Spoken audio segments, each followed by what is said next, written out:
Olá, meu nome é Bruno Galvão, eu sou professor de ciências e vou falar sobre leis das reações químicas. Esse assunto é voltado para o 9º ano do ensino fundamental e faz parte do grande tema matéria e energia. Qual o objetivo principal dessa aula?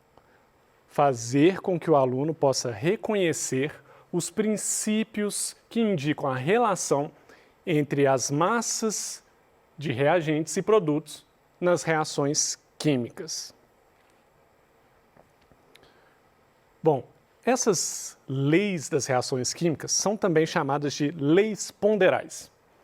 Essas leis ponderais, elas regem, elas falam sobre as relações entre as massas das substâncias ou de átomos envolvidos em uma reação química. Então, ela vai falar sobre reagentes e produtos. Nós temos reagentes, substâncias, átomos que reagem entre si e vão formar substâncias diferentes. Essas substâncias formadas são os produtos. Então, vai falar da relação de massa, ou seja, uma relação que normalmente os alunos pensam mais em peso, que não é exatamente o mesmo conceito de massa, mas aqui nós vamos utilizar o conceito de massa e você pode pensar como peso para entender. Então, você vai pesar um reagente e vai comparar com o peso dos produtos, o que foi formado. A primeira lei ponderal, ou lei de reações químicas, é a lei de Lavoisier, também conhecida como lei da conservação das massas. Ela diz que durante uma reação química, a massa do sistema inicial é sempre igual à massa do sistema final. Como assim? Eu acabei de dizer que nas reações químicas a gente tem reagentes e produtos. Esses reagentes interagem formando um produto que é diferente do que reagiu. Agora, essa lei diz que a massa desses reagentes tem que ser igual à massa dos produtos. Não vai haver nenhuma perda de massa ou ganho de massa quando a gente compara reagentes e produtos numa reação química. Essa conservação das massas, então, ela foi provada por Antoine Lavoisier, que é um químico francês. E ele criou uma frase muito, mas muito famosa, que diz o seguinte: na natureza, nada se cria, nada se perde, tudo se transforma. Pense, por exemplo, na queima de um papel, na queima de uma madeira. Ah, então quando eu queimo o papel desaparece? Ah, quando eu queimo a madeira, ela se transforma em carvão. A madeira não desaparece, o papel também não desaparece. Após aquela queima, o papel ele vai se transformar em outra coisa que não mais o papel. Um bom exemplo disso é a queima de combustíveis. Quando você queima gasolina, você utiliza a energia dessa queima para movimentar os automóveis. Aí você queimou a gasolina e a gasolina deixou de existir? Não. Na natureza, nada se perde e nada se cria. Tudo se transforma, uma coisa transforma em outra. Depois que você queima a gasolina, você tem no final gás carbônico, você tem formação de água. Não é que sumiu, desapareceu, virou outras coisas. Se transformou em gás carbônico, em água, entre outros produtos das reações da queima da gasolina. Vamos olhar aqui para essa figura para compreender um pouco melhor a lei de Lavoisier. Aqui fala assim: numa reação química não haverá ganho nem perda de massa. Eu representei aqui com a letra M, massa. Repare que nós temos aqui dois reagentes aqui, que é A e B. A mais B significa que A está reagindo com B. Estou dizendo que essa reação está gerando C. Então, A mais B vai ser igual a C. Um reagente tal, mais um reagente outro qualquer, está gerando um produto novo que aqui eu considerei C. Numa reação dessa, eu digo que a massa de A, é o que está escrito embaixo aqui com a letra M e o A maiúsculo, a massa de A mais a massa de B tem que ser igual à massa de C. Ok? Se eu juntar a massa de um reagente com a do outro reagente, essas duas massas juntas vão dar a mesma massa do produto final, quando a gente compará-las. Essa figura também é importantíssima. Vamos olhar para ela aqui para entender outra questão que nos ajuda a comprovar a lei de Lavoisier. Para a gente provar a lei de Lavoisier, para a gente poder pesar esses reagentes e produtos e comparar esse peso deles, né, essa massa deles, nós precisamos que o sistema seja fechado. Veja a figura à esquerda, onde está escrito sistema aberto. Um sistema aberto, vamos imaginar que isso aqui é uma vasilha, tá? Ou de vidro ou de alumínio, tanto faz. E essa vasilha ela não está com tampa. Então, se você fizer uma reação química nessa vasilha sem tampa, se um dos produtos for um gás, esse gás vai se misturar ao gás do ambiente e aí não adianta você pesar na balança depois porque ela perdeu para o ambiente uma parte do que estava ali dentro. Por isso, precisa de ser um sistema fechado para mostrar como a lei de Lavoisier funciona. Vamos ver a figura da direita. A figura da direita já tem um sistema fechado. Imagina que isso é uma panela com tampa, muito bem tampada, e você pode fazer qualquer reação química dentro dessa panela que, mesmo que forme um gás no final, esse gás não vai sair da panela. Se você fizer o sistema fechado, então, você pode pesar essa panela antes de fazer a reação química, junto com tudo que está dentro dela, e depois da reação química que você vai encontrar exatamente a mesma massa. Por isso a necessidade de fazer uma experimentação, de testar a lei de Lavoisier, a necessidade de ser num sistema fechado. Vamos ver isso então, utilizando compostos químicos aqui de verdade, né? Esse exemplo 1 mostra o seguinte, o ferro reagindo com o enxofre, gerando um produto que é o sulfeto de ferro. Reparem que abaixo do ferro está ali 12 gramas, então você tem 12 gramas de ferro. O G aqui significa gramas, ok? Enxofre, você tem 64 gramas de enxofre. E o produto final gerado foi 76 gramas de sulfeto de ferro.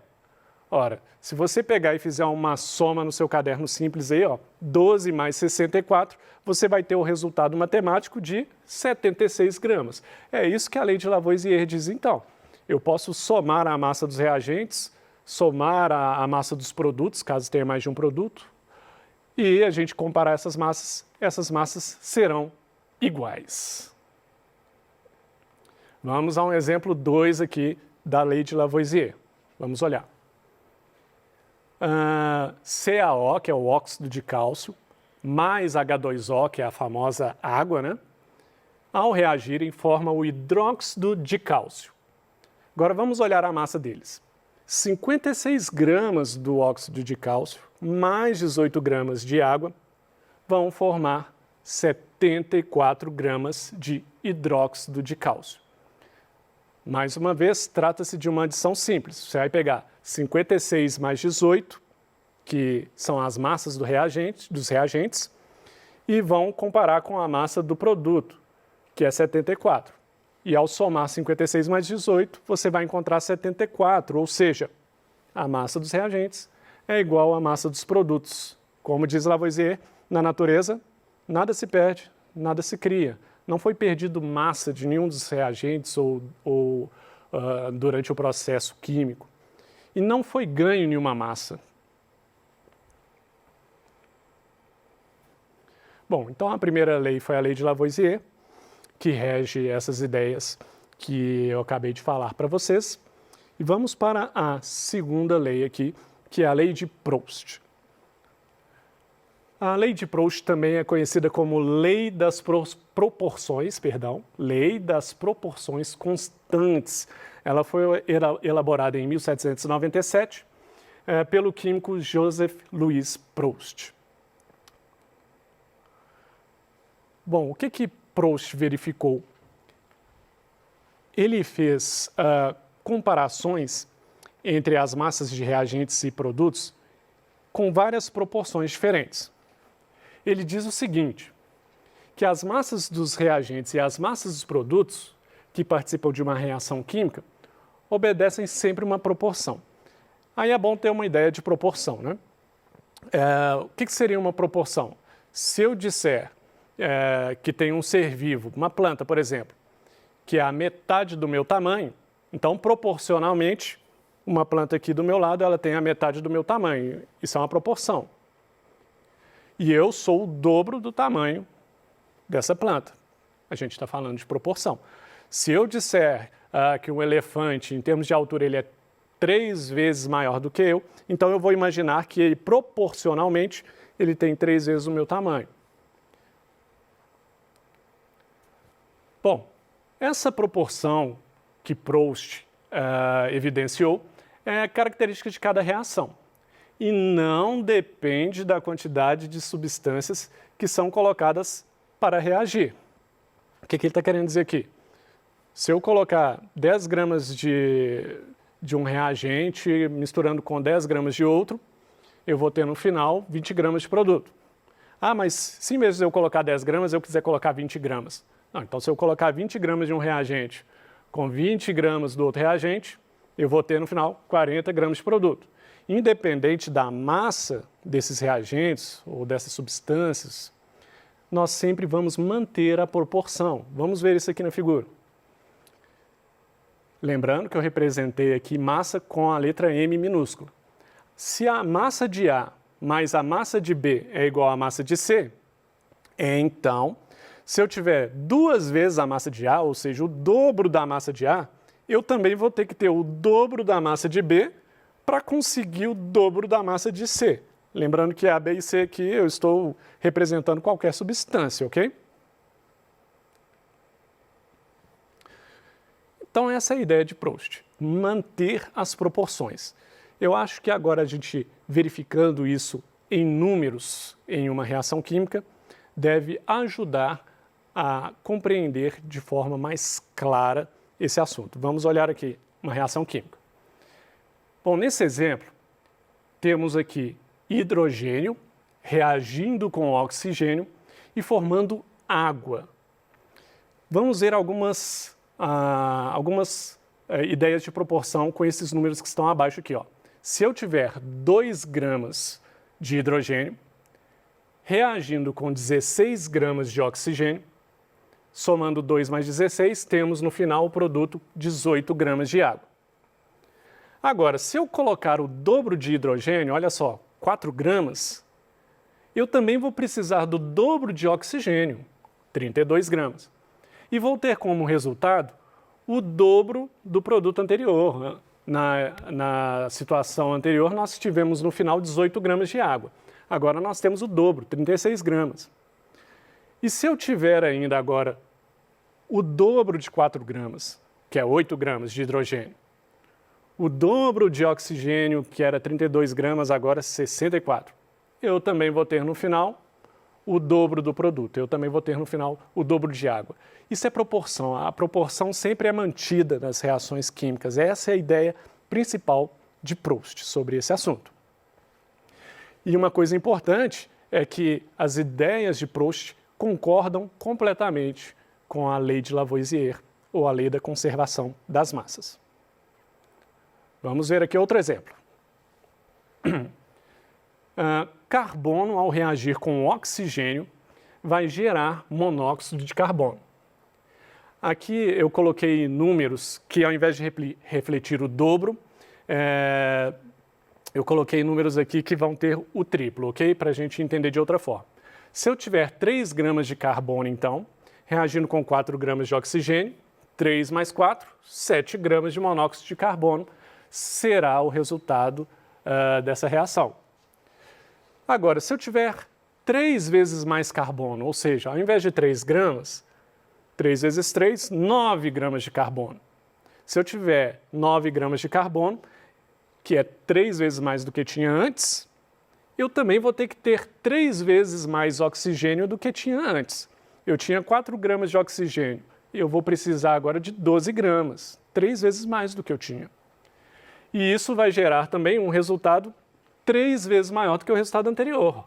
No resultado anterior eu tinha 7 gramas, 7 vezes 3, 21. Agora eu tenho 21 gramas de monóxido de carbono.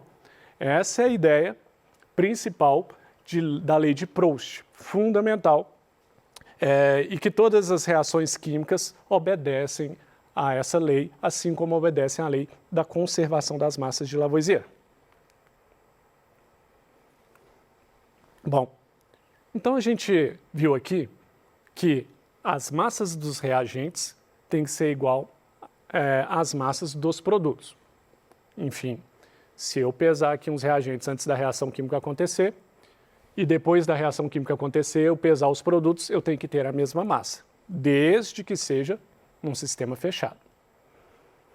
Vamos transferir isso aqui para a ideia em quantidade de átomos. Vamos comparar aqui nessa figura a quantidade de átomos dessa reação química. Eu tenho aqui o carbono, representado pela letra C, reagindo com o oxigênio. Esse O2 significa que não é um átomo de oxigênio sozinho. Esse O2 significa que tem dois oxigênios. Esse O2 significa que tem dois oxigênios ligados um ao outro, ok? Então nós temos dois átomos de oxigênio ligados, formando uma molécula de oxigênio, que é exatamente esse oxigênio que a gente respira, O2. Vamos voltar para a figura. Então, um átomo de carbono reagindo com uma molécula que possui dois átomos de oxigênio, vai ter que gerar um produto que também tem as mesmas quantidades de átomos. Esse ponto aqui é importante entender, porque nós vamos precisar dessa ideia na próxima aula. Veja então, olha só o carbono, temos um carbono só, lá no reagente. Quando a gente olha lá no produto, continua tendo um carbono só. Agora, nós temos dois átomos de oxigênio ligados um ao outro. Quando a gente olha lá no produto, a gente continua tendo dois átomos de oxigênio. Então, essa é a forma como a lei de Lavoisier reflete nas reações químicas, não só em termos de massa, mas em termos de quantidade de átomos e de que esses átomos não se perdem. Como o próprio Lavoisier diz, nada se cria e nada se perde. Então, nenhum átomo vai ser perdido. Se tinha carbono no reagente, tem que ter carbono no produto. Se tinha 10 átomos de carbono no reagente, tem que ter 10 átomos de carbono também no produto. Bom, quais são os pontos principais, os pontos que são realmente muito importantes de você considerar desse conteúdo? As leis das reações químicas são muito conhecidas como leis ponderais. Nós temos a lei de Lavoisier, que fala da conservação das massas, ou seja, as massas de reagentes têm que ser igual às massas dos produtos numa reação química. E temos a lei de Proust, que é a lei das proporções constantes. Se eu aumentar a massa de algum reagente 2 vezes, eu tenho que aumentar a massa do outro reagente também 2 vezes, e isso vai fazer com que a massa do produto também seja aumentada 2 vezes. Se eu dobrar a massa de um, eu tenho que dobrar a massa de todos, para que não haja nenhuma sobra de reagente nessas reações químicas, e a gente mantenha a proporção. E da mesma forma que as massas se conservam, é importante a gente entender também que o número de átomos que estão presentes nos reagentes também se conservam nos produtos. Essa é a ideia de hoje. Um exercício aqui só para a gente treinar, para entender essa ideia, que se a gente reagir 12 gramas de carbono com 16 gramas de oxigênio, aí está pedindo para descobrir a massa de monóxido de carbono formado. Então, eu tenho 12 gramas de carbono, eu somo ela com 16 gramas de oxigênio e vou achar aqui 28 gramas de produto. É uma soma simples, porque a massa dos reagentes tem que ser igual à massa dos produtos. E se eu tiver 12 gramas de carbono, como nesse exercício, reagindo com essas 16 gramas de oxigênio, gerando as 28 gramas que a gente encontrou, quantos gramas de reagente eu precisaria ter para formar o dobro de produtos? Como que seria isso? Para formar o dobro de produtos, eu tenho que ter o dobro de reagentes. Então, Ao invés de 12 gramas de carbono, eu teria 24. Ao invés de 16 gramas de oxigênio, eu teria 32. E com isso eu teria um produto com o dobro também de monóxido de carbono. Eu agradeço a todos vocês e desejo a todos um bom estudo, bons estudos.